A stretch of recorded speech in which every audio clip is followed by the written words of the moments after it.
So, Svelta is basically a hair removal product designed to help you get smoother skin without constantly shaving or going to a salon. The idea sounds convenient, but there are a few things I'd look at before buying. The biggest question is how well it actually works for your hair and skin type. Hair removal products can produce very different results depending on the thickness of the hair, the area you're treating, and how consistently you use them.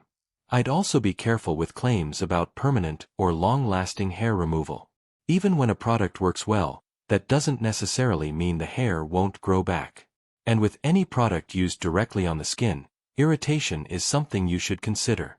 So, is Svelta worth buying? It could be useful if you're looking for a convenient alternative to shaving, but I wouldn't expect miracle results. Check the ingredients, instructions, independent reviews, and return policy before spending your money. Overall, Svelta may work for some people, but I'd keep expectations realistic and make sure it's suitable for your skin before using it. Thanks for watching. Don't forget to like and subscribe for more videos.